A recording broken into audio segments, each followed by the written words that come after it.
twari dufite inzu ku Ruyenzi, Nyarutarama twagiraga inyubako, i Bugesera twagiraga inyubako, mu Majyepfo twagiraga inyubako za Nyanza. Ibyo byose Sabe bigenda nk'umuyaga kubera umugore.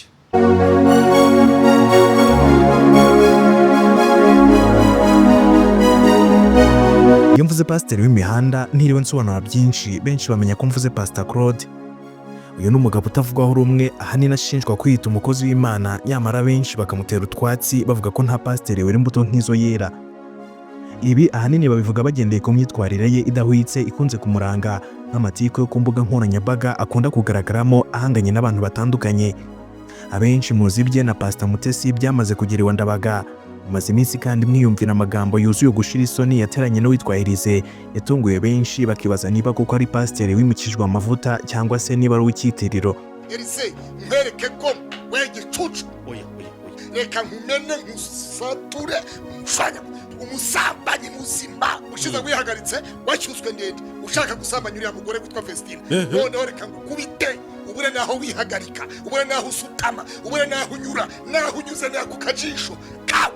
Reka nguhondagure we Peti, usirudie tena kucheza na mimi bwana.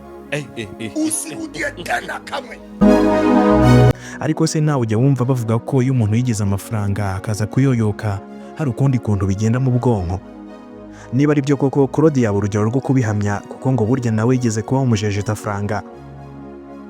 Mu buhamya burebure turi bugerageze gushyira mu ncamake, twaguteguriye inkuru y'ubuzima bwa Pastor Claude kuva mu bwana bwe kugeza ku rushaka avuga ko rwamujujubije kugeza yiroshye muri Nyabarongo. Ntangira kumira nkeri ngenda ndi muri nuko ndagenda ngira ahantu Nyabarongo n'Akanyaru bihurira. Nyabarongo n'Akanyaru hari Akanyaru gaturuka rwuza Gikongoro. Ngaho kanda subscribe kugira ngo tujye tubana umunsi ku wundi. Nukundi video kandi ukande like. Nje nitwa Obed Rugwiro. Guhaye ikaze. Pastor Claude uyu nguyu yavutse yitwa Niyonzima Claude, avukira mu gihugu cya Tanzania, ari impunzi, se yabubyari mu buhunzi bwa Tanzania. Mvukira mu gihugu cya Tanzania. Amazina ye ni Niyonzima Claude. Avuga ko yavukiye mu ntara y'Akagera, akarere ka Karagwe, umurenge wa Kayishu, ahani mu gihugu cy'abaturanyi cya Tanzania, kuko ariho ababyeyi be bari barahungiye. Mu 1989 Niyonzima Claude wamamaye nka Pastor Claude avuga ko yabuze papa w'umubyara aguye mu gihugu cy'abaturanyi cya Tanzania. Claude n'abavandimwe be basigara barerwa na nyina. Nyuma y'amezi make Claude apfushije se muri uwo mwaka w'1989, mama w'umubyara yaje gusura famiye mu gihugu cy'u Rwanda mu ntara y'Amajyepfo mu karere ka Gisagara. Avuga ko mu mwaka w'1990 muri Tanzania habayeho kwirukanwa kw'Abanyarwanda babaga muri icyo gihugu, bituma mama we abura hanyura agarutse muri Tanzania kuko imipaka yari ifunze. Ubwo yageraga ku mupaka akabura hanyura, byarangiye agumye mu Rwanda. Abana yari yarasize basigara barerwa n'abaturanyi bagenzi babo b'Abanyarwanda kugeza mu mwaka w'1994 ubwo bazaga mu Rwanda. Mu kwezi kwa 10 k'umwaka w'1994 ngo nibwo baje mu Rwanda bazanywe n'uwo mubyeyi wabareraga baki muri Tanzania, babana nawe aho yaje gutura mu karere ka Kirehe. Gusa ngo hashize igihe gito babana aza gupfa. Claude akomeza avuga ko bitigeze byoroha kubona mama wabo, cyane ko batari bazi ibice yaraherereyemo, kandi na nyina ubwe nta makuru na make y'abana be yari afite, kuko icyo gihe ikoranabuhanga ritari ryagateye imbere. Nubwo byasaga n'ibigoranye cyane kubonana kw'abana na nyina, gusa ngo byaje kurangira babonanye mu buryo butangaje. Umva iyi nkuru. Ngo igihe kimwe hari umuntu waje kuva mu karere ka Kirehe aho Claude n'abavandimwe babaga, maze atembera mu karere ka Gisagara aho mama w'abana yabaga. Ngagezeyo yavuze ibyuka amaze igihe gito ahungutse avuye mu gihugu cya Tanzania. Mama wa Claude abyumvise yahise amubaza ibice yabagamo akiri muri Tanzania. Undi amusubiza ko yabaga Kayishu. Umubyeyi ati yo nanjye Kayishu muri Tanzania nabaye iyo nsigaye abana banjye, buri uko nsubirayo none nta makuru yabo nzi. Bitewe n'isura ya Claude ijye gusa n'iya nyina, umuntu yatangiye gukura isura ya Claude ayihuza n'uwo mubyeyi, arangije amubaza amazina y'abana be, undi arayamubwira, asanga abo bana yarabasize aho yaravuye mu karere ka Gisagara. Birangira amufashije kumuhuza nabo. Abana bongera kubonana na nyina nyuma y'imyaka hafi 5, nta kanunu na gato k'amakuru hagati yabo. Bagiye gutura mu karere ka Nyanza. kuko ngo ariho nyina yari amaze igihe gito yimukiye. Reka ibijyanye n'amateka y'ubuzima bwe busanzwe tube tubicumbikiye aha, ahubwo tukomeze n'ubuzima bwe bujyanye n'urushako. Uyu munsi mu Rwanda hari imbuga za internet 20 zisurwa cyane kurusha izindi. Urwo rwawe cyangwa se urw'ikigo cyawe nta rurimo, ndetse nta nubwo rukubyarira umusaruro kubera kutazi Afrinovators, kompanyi ya mbere y'ikoranabuhanga y'impuguke zitanga serivisi zose z'ikoranabuhanga nko kubaka imbuga za internet, kuzicunga no kuzibyaza amafaranga. Aba n'ubitabaza, usibye kukubakira urubuga rwa internet rwiza, hari n'ibindi bintu bitanu bazakorera website yawe ihita itangira kubyara umusaruro. Urubuga rwawe bazarukorera ibyitwa search engine optimization cyangwa se SEO. Uku ni ugukora ku buryo website yawe izajya igaragara byoroshye kuri Google, Microsoft, Bing n'izindi mbuga shakiro. Niba ari urubuga rw'ubucuruzi, ibicuruzwa byawe bizahita bigera kuri benshi. Bazakubakira uburyo bwo kwamamaza website yawe ku mbuga nkoranyambaga, kandi bagukorera ibyitwa pay per click. Ibi ni ukwishyura udufaranga duke cyane, maze imbuga nkoranyambaga nka Facebook, Instagram, LinkedIn cyangwa se Google bakakwamamariza. Banagukorera email marketing, aribyo byo kugira liste nini ya email woherereza abantu ubabwira ibyo ukora. Ibi nibyo Afrinovators bazobereyemo. Niba ufite urubuga rwa internet rwaba urukorerwaho ubucuruzi, urw'ikigo kitari icya leta, urwamamazwaho serivisi nk'ubukerarugendo, urutangirwaho amasomo n'ibindi, inzira yonyine yo kurumenyekanisha no kurubyaza umusaruro ni Afrinovators Limited. Bahamagare cyangwa ubandikire kuri WhatsApp kuri 07 85 73 7078, cyangwa ubandikire email kuri info@afrinovators.com, cyangwa usura urubuga rwabo rwa internet wa3afrinovators.com. Ushobora no kubasura aho bakorera mu mujyi wa Kigali muri Town Center Building inyuma ya Simba Supermarket.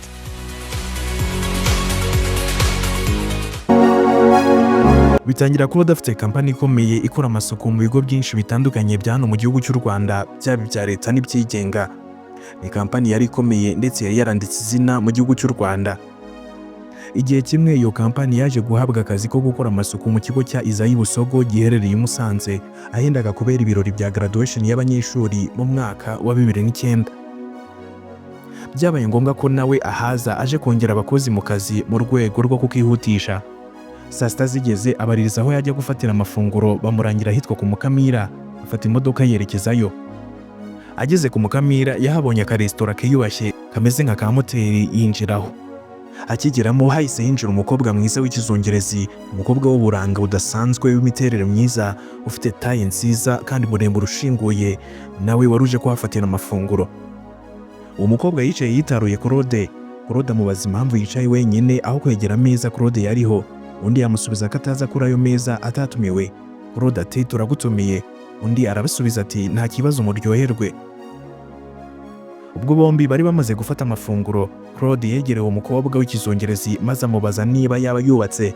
Undi yamusubiza ko atarubaka. Nibyagarukiye aho Claude yanamubajije niba afite umukunzi. Undi yamusubiza ko ibyo batabibaza batyo. Mbere yuko batandukana, Claude yamwatse nimero ye ya telefone, undi arayimuha. Avuga ko mu ijoro ryo kuri uwo munsi yahawe hiyo nimero atigeze asinzira. Yaragize ati nkubwije ukuri ntabwo nasinzira iryo joro. Naraye ntereta icyo bita guhinga mvugana n'uwo mukobwa. Naramubajije nti usengera he, kuko ngiye nari umudivantiste wa wundi w'ibitabo, wa wundi w'umunsi. Aransubiza ati nsengera mu badivantiste. Ni usengera mu badivantiste? Numva duhuje kwizera. Ndongera ndamubaza nti usengera mu badivantiste hehe? Aransubiza ati nsengera mu itorero ry'abadivantiste rya Rwankeri. Umukobwa akimara kumubwira asengera, nawe yabajije uwo musore asengera, undi amusubiza ko nawe asengera mu badivantiste ku Muhima.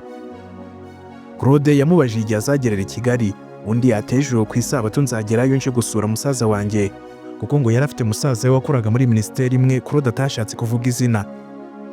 Claude kandi yamusabye ko bahura. Uwo mukobwa aza gusengera ku Muhima aho kujya gusengera i Remera aho musaza we yasengeraga. Birangira bahuye baraganira, ndetse ngo na nyuma ya saa sita bajyana muri Jiya. Nyuma yaho yerekeza kwa musaza we. Claude n'icyo kizungerezi baje gutangira urugendo rw'urukundo, ndetse banemeranya kubana nk'umugabo n'umugore. Hashize igihe gito nyuma y'amezi 3 bakundanye, Claude yerekeje mu byangabo gufata irembo, ndetse ngo umunsi yafatiyeho irembo ni nawe yasezeraniyeho mu mategeko. Yagize ati abasaza biyubashye bagiye gufata irembo mbere ya saa sita. Nyuma ya saa sita tujya gusezerana mu murenge wa Mukamira. Ni ukuvuga ngo twabategerereje muri hoteli Ishema mu Ruhengeri, twinywera ikawa na fanta. Imodoka za VWT ziparitse dutegereje ko batubwira ngo turabura iminota 20 muhite muzamuka muze.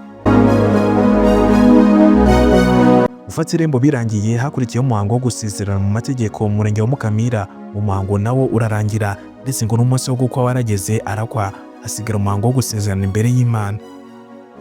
Claude avuga ko Imana itanga umuburo nyamara umuntu akabyirengagiza, kuko ngo hari imiburo Imana yagiye imuha imubuza kuzabana n'uwo mukobwa, nyamara wakihuma amaso.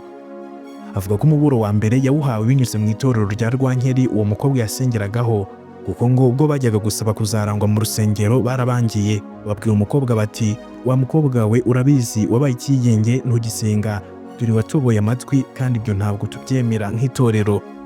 Ikindi kuva wajya muri kaminuza wahagaritse ibyo gusenga, bityo rero kugira ngo wemererwe gusezerana uzongera ubatizwe.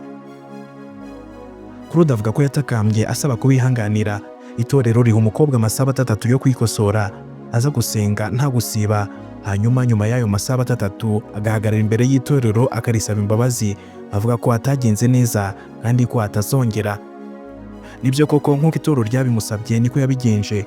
Ibyo birangiye yemererwa kwerekanwa mu rusengero ko afite ubukwe, ibizwe nko kurangwa.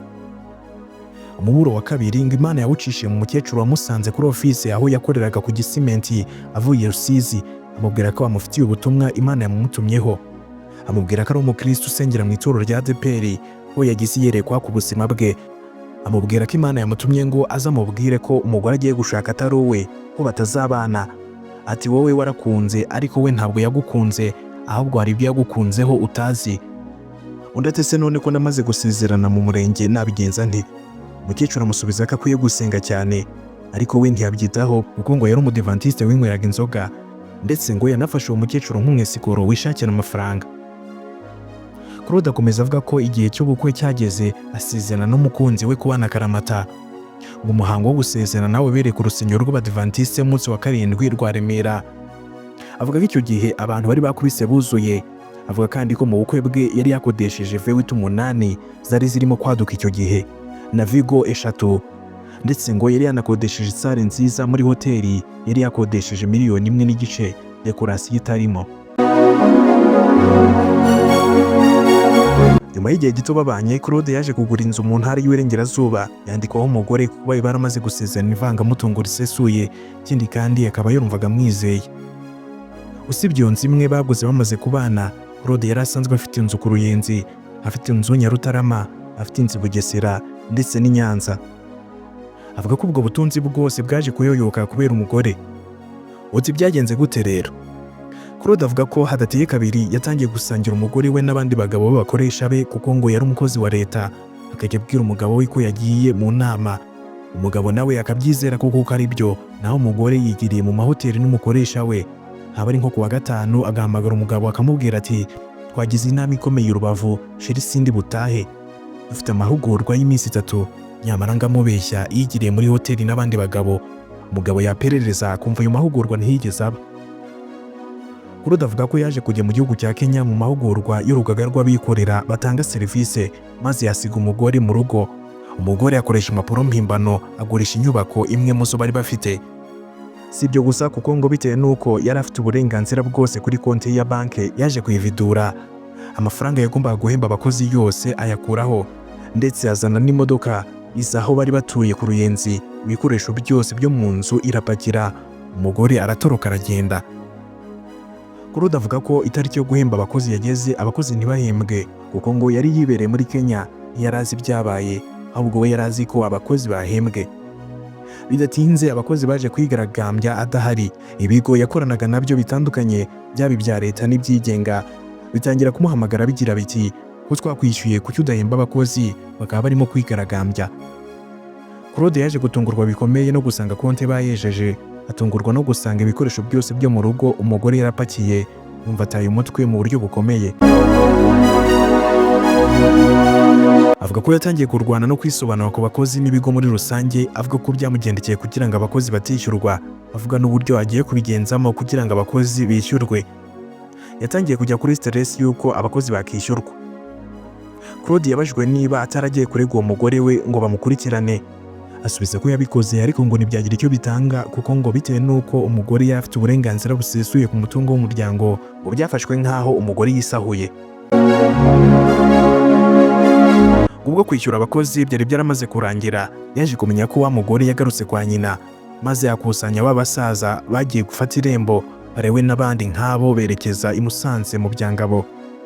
Bagezeyo ngo habayeho ibiganiro byari bigamije kubahuza, ariko umugore arinangira avuga ko adashobora gusubirana n'umugabo. Ubwo bamubazaga impamvu, yasubije ko baramutse basubiranye amafaranga yatwaye yazatuma umugabo agira ibyo yibuka, ugasanga bagiranye ibibazo bikomeye. Kubw'ibyo rero avuga ko nta mutima afite wo gusubirana nawe. Mu kiganiro yagiranye na Isimbi TV, Claude yabajwe impamvu akeka ko yaba yarabaye intandaro yo gutuma umugore wamuta akagenda. Asubiza mu magambo agira ati, "Sabe rero reka nkubwire, ntabwo ndi Shyashya. Shyashya ni marayika. Birashoboka ko wenda nanjye hari umunsi yambuze. Birashoboka ko hari keya yabuze y'umunsi umwe, haboneka abagabo batanga keya. Ariko yibagirwa ko yasezeranye kubana akaramata, mu byiza no mu bibi, dukize dukennye, mu mbeho no mu zuba, mu ijoro no ku manywa, mu buzima bwose." Avuga kandi ko muri iyi minsi hari abashaka urukundo ruri mu mitima yabo, hakaba n'abandi bashaka ibintu kugira ngo bifotoreze ku bandi, bagira bati dukoze mariage, nyuma ya mariage nzakora umutwe dukore divorce, kuko twasezeranye 50%, tuzapasura atwara ibye nanjye ntwara ibyanjye. Ubwo umugore yaramaze kwinangira avuga ko atasubirana n'umugabo, Claude yaringinze avuga ko icyarambirije atari ubutunzi, ahubwo ko icyarambirije ari urukundo, ariko umugore aranga aratsemba. Babonye byanze barataha. Claude yongeye gufata undi munsi, yongera gusubirayo n'abandi batari babandi ba mbere, baricara babiganiraho, ariko umukobwa ararahira avuga ko adashobora gusubirana nawe. Nabwo babonye byanze barataha. Claude ntiyashizwe, yarongeye asubirayo bwa gatatu, noneho ntiyagira abajyana nabo, agenda wenyine. Ikindi kandi yanateguza, agenda batunguye. Yagize ati, "Ubwa gatatu nsubirayo ndagenda noneho ntanateguje. Ndavuga ngo ndi umugabo wakoye, narasezeranye, ngiye kubaza umugore noneho nijyanye. Birashoboka ko yatinya amaso y'abantu." Avuga ko ari hafi kugerayo, yaguze bote mu Byangabo nyuma yo kumenya ko nyirabukwe yagiye gukura ibirayi hejuru ku musozi wa Mukamira. Aparika imodoka mu mbuga yo kwa nyirabukwe, yambara bote maze arazamuka amusangayo. Claude avuga ko ukugaragaza umutima uciye bugufi, yamanutse yikoreye umufuka w'ibirayi. Bageze mu rugo, nyina w'umukobwa ahamagara umukobwa amubwira ko umugabo we yaje. Umukobwa araza aramupepera, yanga kumuha ikiganza. Claude ati, "Yanze kumuha ikiganza, arampepera gusa. Hanyuma ndamubwira nti, madamu ndacyagukunda.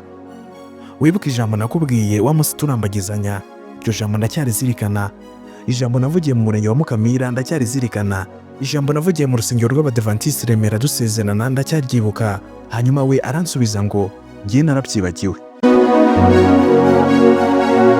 Avuga ko akimara kumusubiza gutyo ntacyo yari kurenzaho, yarasezeye arataha. Ageze ku giti cy'inyoni afata amafaranga abwira umushoferi wamutwaraga wari utuye ku Kacyiru, ati "Te gutahe, nanjye reka ntahe ku Ruyenzi," kuko ariho yari atuye. Avuga ko bakimara gutandukana mu kanya gato cyane, yumvise ijwi rimubwiye ngo kubaho ku isi birutwa no kwiyahura. Avuga ko ageze ahitwa Ruriba, yaparitse imodoka ye maze abwira umusekirite wari hafi aho ati, "Ndebera iyi modoka, hari inyuma hari umuntu w'inshuti yanjye nciyeho, gusa uko mparika mu ikona ngo muzane, reka nsubire inyuma nkora ka siporo n'amaguru, ndebera iyi modoka ndaje." Ntiyatindiganyije, yaragihagarara hejuru ya Nyabarongo arayitegereza, yayireba akayibonamo ikiziba yacishamo ibirenge akigendera kubera ibibazo yari yikoreye. Arangije ayirohamo. Avuga ko akimara kwirohamo, bitewe n'uko muri Tanzania aho yari yaravukiye bari baturanye n'ikiyaga yari azi koga. Akimara kwiroha muri Nyabarongo, umutima wo kwiyahura wahise umuvamo, atangira koga. Avuga ko bitewe n'uko yaraheruka koga kera, yarakibyibuka neza, biza kurangira amazi amurushije imbaraga, atangira kumera nkeri. Avuga ko amazi yamumanuye akamugeza aho Nyabarongo ihurira n'Akanyaru, ariko arushaho kumera nkeri. Avuga ko yicujije impamvu yatumye yiyahura, muri uko kunigana n'amazi ni nako yanihiraga mu mutima avuga ati Mana ntabara. Avuga ko iruhande rwaho yarimo aramirira nkeri hari abasare baramubona baza birukanka ngo bamutabare, niko kwikubita mu mazi baroga, hanyuma baramurohora bamukuramo inda yuzuye amazi bamushyira ku nkombe. Bahamagara polisi iraza imutwara ku bitaro, ahabwa ubutabazi azanzamuka bukeye bwaho. Avuga ko amaze gukiruka yabajijwe icyabimuteye, avuga byose uko byagenze. Pastor Claude avuga ko byaje kurangira umugore we asabye gatanya, ariko ngo Claude arabyanga, avuga ko isezerano yasezeranye ari ry'uko bazatandukanywa n'urupfu, bityo ko ataritatira. Urukiko rubonye Claude abyanze rwagerageje kubunga ngo basubirane, ariko umugore arabyanga. Urukiko rubona ko rushobora guhatiriza ngo babana bikazabyara ibibazo bikomeye, ruhitamo kubaha gatanya baratandukana. Nyuma yo kumara imyaka 12 yose nta mugore, muri 2023 Claude yaje kwishumbusha witwa Murekatete Immaculée, basezerana imbere y'Imana n'imbere y'amategeko, aho kugeza kuri uyu munsi wa none babanye nk'umugabo n'umugore. Iki kiganiro gikubiyemo ubuhamya bwatanzwe n'uruhande rumwe rw'umugabo. Iyi ikaba ariyo mpamvu akenshi uzasanga ubuhamya butavugwaho rumwe, bavuga ko bwuzuyemo kubeshya, cyane ko ari n'abamuzi neza bavuga ko umugabo ari we wabaye intandaro yo gutandukana kwe n'umugore, kuko ngo ajya no gusezerana nawe yiyorobetse akagaragaza ko ari umusore, nyamara yari yaratandukanye n'undi mugore bari bamaze kubyarana gatatu, nubwo we batari barasezeranye. Ni nuko dusoje, ari nako tugushimira cyane twari kumwe. Nk'ibisanzwe mwari kumwe nanjye Obed Rugwiro, mukomeze kugira ibihe byiza, turabakunda, nawe ubutaha, Imana ibarinde, bye.